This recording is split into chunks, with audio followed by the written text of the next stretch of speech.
Praise the Lord. Welcome to కృపావత సమయం. ఈ నూతన దిన శుభములు మనకందరికీ కలుగునుగాక. దేవుడు మనల్ని మరొక నూతన దినంలో ప్రవేశింపజేశాడు. గడిచిన దినము, గడిచిన రాత్రి, గడిచిన వారము అంతా కూడా దేవుడు మనకు తోడయుండి మనల్ని ఎంతో క్షేమంగా మరొక నూతన వారంలోనికి, నూతన దినంలోనికి ప్రవేశపెట్టినందుకు ఆ దేవాది దేవునికి వందనములు చెల్లిద్దాం.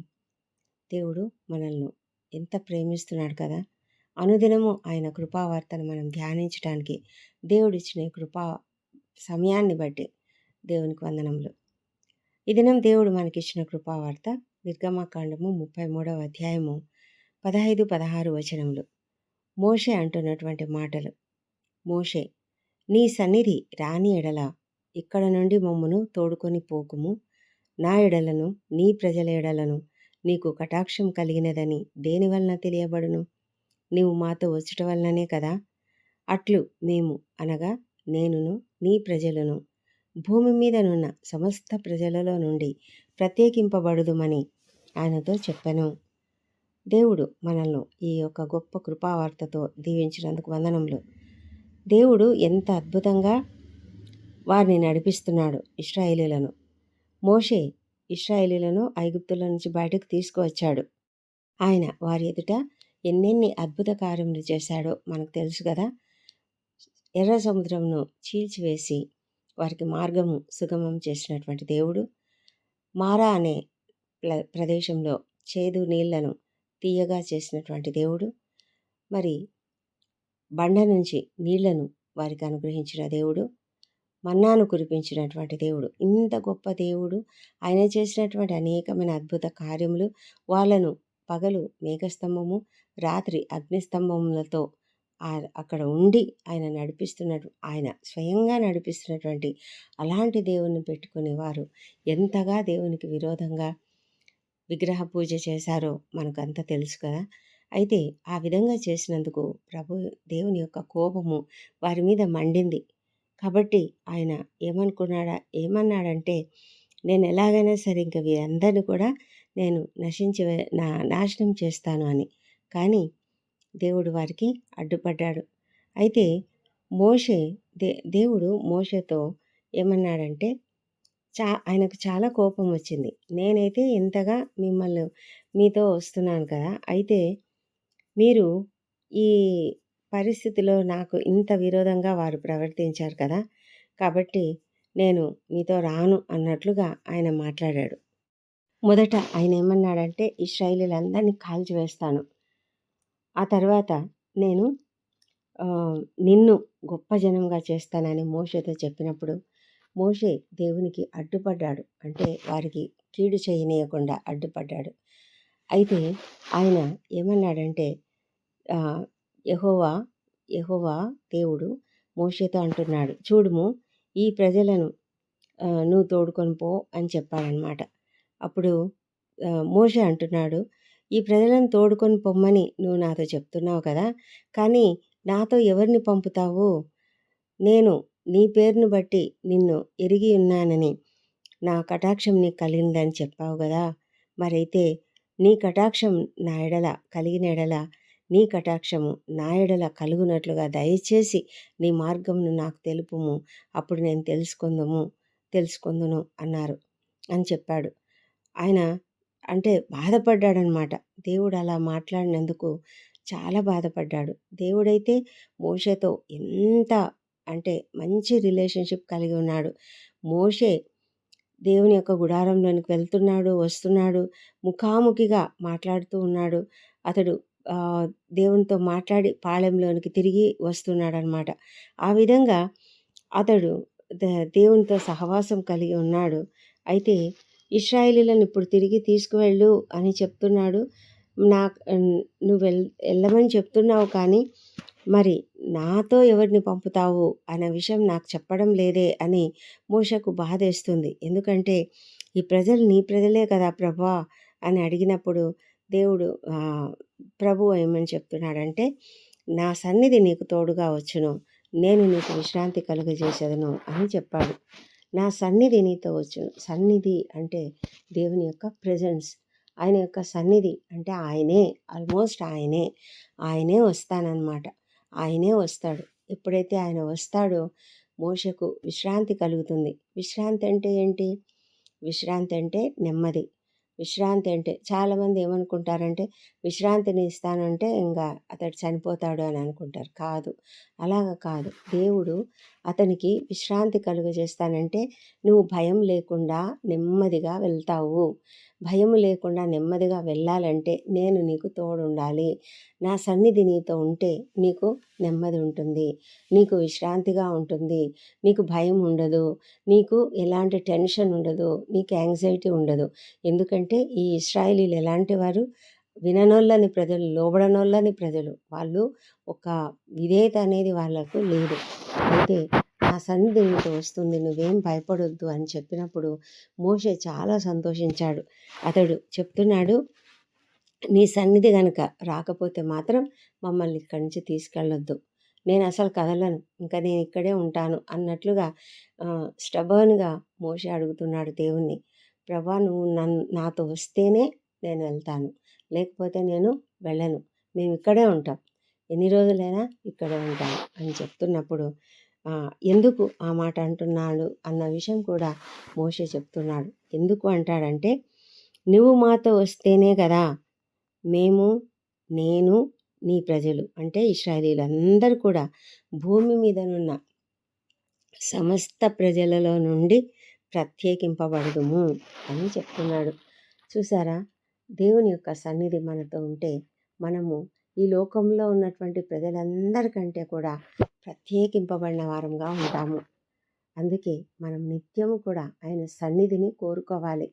మనము దేవుని ఉదయం లేచినప్పటి నుంచి ప్రభువా నీ సన్నిధి నాతో ఉంచు, ప్రభువా నీ సన్నిధి నాతో ఉంచు అని మనము అడుగుతూ ఉండాలి. దయచేసి నీ సన్నిధి, దయచేసి నీ మార్గంను తెలియజెప్పుము అని మోషే అడుగుతున్నాడు. అంటే బ్రతిమాలుతున్నాడు, దేవుణ్ణి బ్రతిమాలుతున్నాడు. మనం కూడా అలా బ్రతిమాలేటువంటి ప్రార్థన చేయాలి. దేవా, దయచేసి నీవు మాతో ఉండు, దయచేసి నీ సన్నిధి మాతో ఉంచు.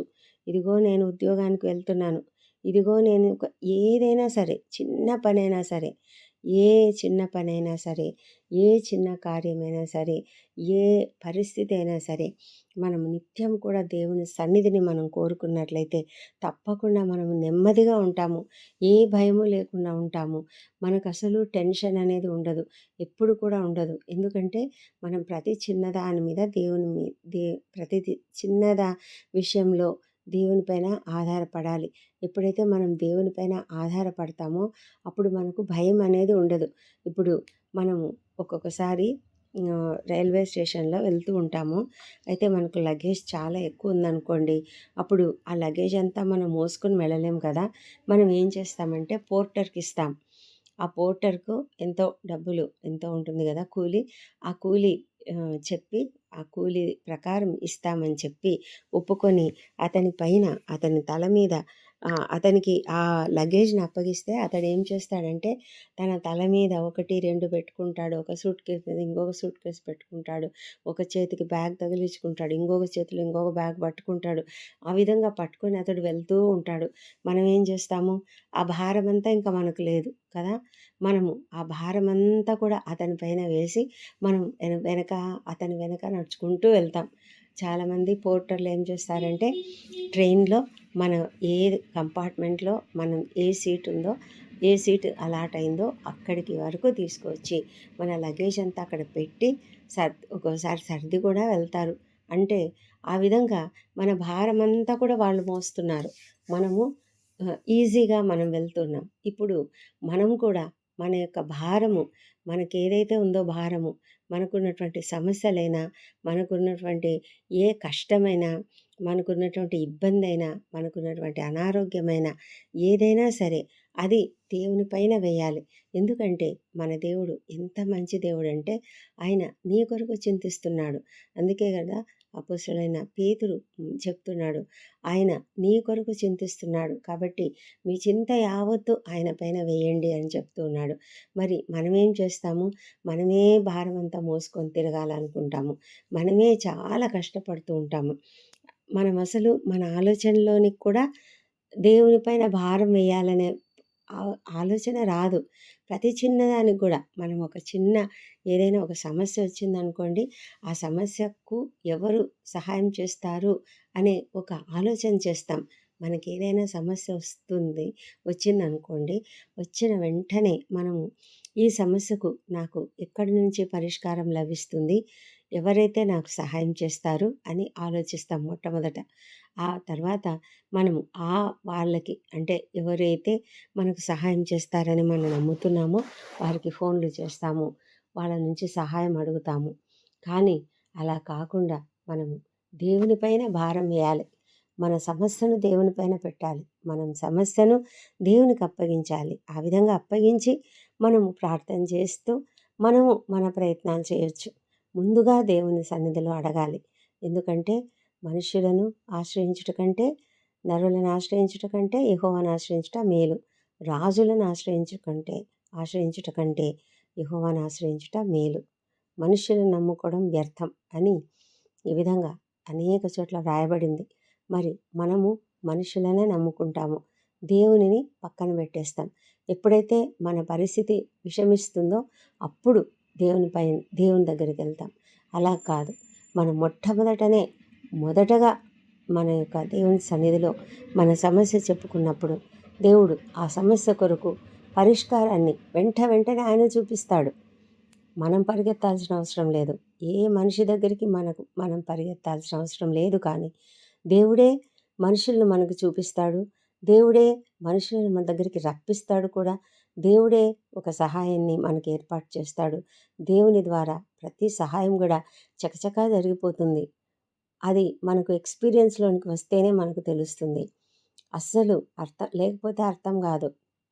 అందుకే ఒకసారి ఆ విధంగా డిపెండ్ అయి చూడండి. దేవుని పైన ఆధారపడడం మనం నేర్చుకోవాలి. ప్రతి పరిస్థితిలో కూడా ఏ పరిస్థితి అయినా సరే మనం దేవుని పైన ఆధారపడినప్పుడు దేవుడు మనకు మార్గం చూపిస్తాడు. దేవుడు మనకు మనిషిని ఏర్పాటు చేస్తాడు. దేవుడు మనకు ప్రతిదీ కూడా ఏర్పాటు చేసి ఆయన మనకు అన్నీ కూడా సమస్తము ఆయన నడిపిస్తాడు. కాబట్టి అలాంటి గొప్ప దేవుడు మనకున్నాడు. మనము ఆయన పైన ఆధారపడాలి. అప్పుడు ఆయన సన్నిధి మనతో ఉంటుంది. ఆయన సన్నిధి మనతో వస్తుంది. ఎప్పుడు కూడా ఆయన మనతోనే ఉంటాడు. ఆయన మనతో ఉంటే మనకు అసలు దేని గురించి కూడా భయం ఉండదు. ఏ భయంకరమైన సమస్య అయినా సరే మనం భయపడవలసిన అవసరం లేకుండా ఆయన మన కొరకు చింతిస్తున్నప్పుడు మనం భయపడాలి? మనమెందుకు దిగులు పడాలి? మనమెందుకు దాని గురించి ఆలోచించాలి? దేవుడు ఆలోచిస్తాడు. దేవుడు సమస్తము చేస్తాడు. మనం ఊరక చూడండి అని చెప్తున్నాడు కదా ఇశ్రాయేలీయులతో దేవుడు. మీరు ఊరక నిలుచుని దేవుడిచ్చే రక్షణను చూడండి అని చెప్పాడు. అదేవిధంగా యెహోషాపాతుతో నేను యుద్ధం చేస్తాను, మీరు నెమ్మదిగా ఉండండి అని చెప్పాడు. మీ పక్షంగా యుద్ధం చేసేది నేనే అని చెప్తున్నాడు. అలాంటి దేవుడు మనకున్నాడు. మన పక్షంగా యుద్ధం చేస్తాడు. మన కొరకు ఆయన పని చేస్తాడు. మన కొరకు ఆయన మనుషుల్ని ఏర్పాటు చేయొచ్చు, దేవదూతలను ఏర్పాటు చేయొచ్చు. లేకపోతే ఏ రకంగానైనా సరే దేవుడు మనకు సహాయం చేసే దేవుడై ఉన్నాడు. అంతటి గొప్ప దేవుడు ఆయన మనకున్నప్పుడు మనం ఎలా ఉంటాం తెలుసా? ఎంత గొప్పగా ఉంటామంటే మన యొక్క స్థితి ఇతరుల కంటే భిన్నంగా ఉంటుంది. అందరూ ఆశ్చర్యపోతూ ఉంటారు మనల్ని చూసి. ఇదేంటి ఇంత కష్టం వస్తే అస్సలు ఆ వ్యక్తి ఎప్పుడు నవ్వుతూనే ఉన్నాడు. అసలు భయం అనేది లేదు. అతనిలో చింత లేదు. అతనిలో టెన్షన్ లేదు. ఆందోళన లేదు. ఏమీ లేదు. ఎంత హ్యాపీగా ఉన్నాడు. ఎందుకు అని అనుకుంటారు. ఎందుకంటే దేవుని సన్నిధి నాతో ఉంది అని మనం ధైర్యంగా చెప్పగలగాలి. ఏ పరిస్థితి ఒకవేళ ఎవరైనా సరే ఒంటరిగా ఉండి బాధపడుతున్నారేమో అని అనుకుంటారు అందరూ. కానీ ఏమీ భయం ఉండదు. మాకు ఒంటరిగా ఉన్నా ఎలాంటి భయం ఉండదు. ఎందుకంటే మాకు దేవుడున్నాడు తోడు. నాకు దేవుడున్నాడు తోడు. కాబట్టి నాకు ఒంటరితనం లేదు. నాకసలు భయం లేదు. ఎందుకంటే దేవుడు నాతో ఉన్నాడు. దేవుని సన్నిధి నాతో ఉన్నది. దేవుని సన్నిధి నిత్యము నాతోనే ఉంటుంది. కాబట్టి నేను దేనికి భయపడను అని ధైర్యంగా మనం చెప్పగలం. మోషే అంటున్నాడు, మేము అనగా నేనును నీ ప్రజలను భూమి మీదనున్న సమస్త ప్రజలలో నుండి ప్రత్యేకింపబడదుము. అంటే దేవుని సన్నిధి మనతో ఉంటే మనం ఒక ప్రత్యేకమైన వ్యక్తులుగా ఉంటాం. ప్రత్యేకించబడిన రీతిలో మనం నడుచుకుంటూ ఉంటాము. మన పరిస్థితి, మన యొక్క హ్యాపీనెస్ అంటే అది ఒక సంతోషం, అది జాయ్, ఆనందం. ఆ ఆనందం అనేది చూసి వారందరూ కూడా ఆశ్చర్యపోతూ ఉంటారు. ఎందుకు మనకు ఈ ఆనందం అంటే, మనము ఎప్పుడైతే చింత యావత్తు ఆయన మీద వేస్తామో, అప్పుడు మనం ఏం చేస్తాము? చింత యావత్తు ఆయన మీద వేస్తాము. అదే విధంగా మనము ప్రార్థనలు చేస్తాము. విజ్ఞాపన ప్రార్థనలు చేస్తాం. అపొస్తలుడైన పౌలు ఫిలిప్పీలకు రాసిన పత్రిక 4వ అధ్యాయము 4వ వచనం నుంచి చదివినట్లయితే, ఎల్లప్పుడూ ప్రభువునందు ఆనందించుడి, మరలా చెప్పుదును ఆనందించుడి అని చెప్తున్నాడు. ఎందుకంటే మనమంతా కూడా సంతోషంగా ఉంటాము. ఎప్పుడూ ఆనందము. ఆ ఆనందం ఎలా మనకొస్తుంది అంటే, మనం ఎప్పుడైతే చింతపడకుండా ప్రతి విషయంలోనూ ప్రార్థన విజ్ఞాపనముల చేత కృతజ్ఞతాపూర్వకంగా మన విన్నపములు ఆయనకు తెలియజేస్తాము. అలా తెలియజేసినప్పుడు దేవుడు మనల్ని సమస్త జ్ఞానమునకు మించిన దేవుని సమాధానంతో నింపుతాడు. ఆ సమాధానం ఏం చేస్తుందంటే, మీ హృదయములకును మీ తలంపులకును కావలి ఉంటుంది. కాబట్టి మన హృదయంలో సమాధానము, మనకు మన తలంపులలో సమాధానము. కాబట్టి ఇంకా ఎక్కడ కూడా భయం అనేది ఉండదు. భయం అనేది కలగకుండా దేవుడు మనల్ని కాపాడుతాడు. ఆయన నిత్యము మనతో ఉంటాడు కాబట్టి మనకు భయం అనేది ఉండదు. ఏ విధంగా అయితే మోషేకు చెప్తున్నాడో, నీకు విశ్రాంతి కలుగుతుంది. ఎందుకంటే నా సన్నిధి నీకు తోడుగా వస్తుంది. కాబట్టి నేను నీకు విశ్రాంతి కలుగజేస్తానని చెప్పినట్లుగా దేవుడు మనకు కూడా తన సన్నిధి మనతో ఉంచినప్పుడు మనకు నెమ్మది ఉంటుంది. విశ్రాంతిగా ఉంటాం మనం. భయం అనేది ఉండదు. టెన్షన్ అనేది ఉండదు. ప్రతిదీ కూడా నెమ్మదిగా దాని క్రమంలో అది పని జరుగుతూ పోతుంది. మనము ఏమాత్రం ఆందోళన చెందకుండా ధైర్యంగా ఉండగలుగుతాము. చాలామందిని మనం చూస్తుంటాం. దైవ సేవకులను కూడా చూస్తూ ఉంటాము. వారు ఎంత అనారోగ్యంతో ఉన్నా కూడా ఏం టెన్షన్ పడరు, ఏం దిగులు పడరు. వాళ్ళు హ్యాపీగా డాక్టర్ల దగ్గరికి వెళ్తారు, ట్రీట్మెంట్ తీసుకుంటారు, వస్తారు. అసలు ఎప్పుడు కూడా వాళ్ళు అయ్యో నేను చనిపోతానేమో అనే భయం అనేది కానీ, నాకు ఏమవుతుందో అనే భయం కానీ వాళ్ళలో ఉండదు. ఎందుకంటే ఒకవేళ ఏమైనా అయినా కూడా దేవుడు చూసుకునే దేవుడు. ఒకవేళ ఫ్యామిలీని చూసుకునే దేవుడు ఆయనే. ఆ వ్యక్తి ఒకవేళ ఏదైనా అయినా కూడా, ఒకవేళ మరణం సంభవించినా కూడా ఆ ఫ్యామిలీని, ఆ మిగిలిన పిల్లల్ని, విడిచిపెట్టబడినటువంటి వారిని చూసుకో చూసుకునేది దేవుడే కదా! కాబట్టి అలాంటి వారు ఎలాంటి భయం కూడా పొందరు. మనం చాలామందిని అలాగా చూస్తూ ఉంటాం. ఆ విధమైనటువంటి ధైర్యము, ఆ విధమైనటువంటి నెమ్మది మనకెప్పుడు కలుగుతుందంటే, ఆయన సన్నిధి మనతో ఉన్నది అని మనకెప్పుడైతే ధైర్యం ఉంటుందో, అప్పుడు మనం అలాంటి నెమ్మదిని పొందుకోగలుగుతాము. ఆయన మనతో ఉన్నాడు అని మనం విశ్వసించాలి. ఆయన పైన మనం ఎప్పుడైతే ఆధారపడతామో, అప్పుడు ఆయన మనతో ఉంటాడు. మనం ఆనందంతో ఉంటాము. మన చింత యావత్తు ఆయన పైన వేస్తాము.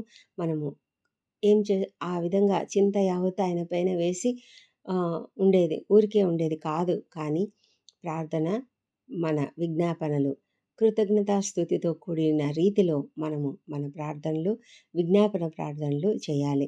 విజ్ఞాపన ప్రార్థనలంటే దేవునికి చాలా ఇష్టం. ఎందుకంటే ప్రార్థన నా కోసం చేసుకునేది. అయితే విజ్ఞాపన ప్రార్థన అనేది ఇతరుల కోసం చేసేది. మనం ఎప్పుడైనా సరే ఇతరుల కోసం మొట్టమొదట మన ప్రార్థన ఇతరుల కోసం ఉండాలి. ఆ తర్వాతనే మనకు. కాబట్టి మన పక్షంగా మనం ప్రార్థన చేసేక ముందు ఇతరుల పక్షంగా మనం ప్రార్థన చేయాలి. అదేవిధంగా మనము కృతజ్ఞత స్తుతులు చెల్లిస్తూ ప్రతి విషయానికి మన జీవితంలో ఏ చిన్న విషయం జరిగినా, ఏ చిన్న మేలు కలిగినా ప్రతిదానికి కూడా మనం కృతజ్ఞతతో ఆయనకు కృతజ్ఞతాస్తుతులు చెల్లిస్తూ మనం జీవించినప్పుడు ఆ సమాధానం అనేది సమస్త జ్ఞానమునకు మించిన దేవుని సమాధానం మనతో, మన హృదయాలకు, మన తలంపులకు కావలిగా ఉంటూ మనల్ని నెమ్మదిగా ఉండడానికి కృప చూపిస్తుంది. ఆయన సన్నిధి మనతో ఉంటే మనం ఎప్పుడూ సంతోషంగా ఉంటాము, సమాధానంతో ఉంటాము, ఆనందంతో ఉంటాము. ఆయన యొక్క సన్నిధి మనం కలిగి ఒక విశ్రాంతికరమైనటువంటి పరిస్థితిలో నెమ్మది అయినటువంటి పరిస్థితులలో మనము జీవించగలుగుతాము.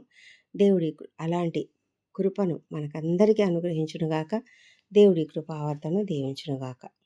ప్రార్థించుకుందామా? పరిశుద్ధుడైన దేవా, సర్వశక్తిమంతుడా, స్తుతులకు పాత్రుడా, నీకే స్తోత్రము. తండ్రి, గొప్ప దేవుడవు ప్రభా, తండ్రి మాతో నిత్యం ఉండమని ప్రార్థిస్తున్నాము. మా ప్రతి పరిస్థితిలో తండ్రి, మాకున్నటువంటి కష్టంలో అయినా, నష్టంలో అయినా, ఇబ్బందిలో అయినా, అనారోగ్యంలో అయినా తండ్రి మీరు మాకు తోడుగా ఉండమని ప్రార్థిస్తున్నాం ప్రభా. తండ్రి ప్రభా, మా జీవితంలో మేము ప్రతి విషయంలోనూ కృతజ్ఞతాస్తుతులతో నిన్ను ప్రార్థించడానికి సహాయం చేయండి. మా చింత యావత్తూ నీ పైన వేయడానికి సహాయం చేయండి.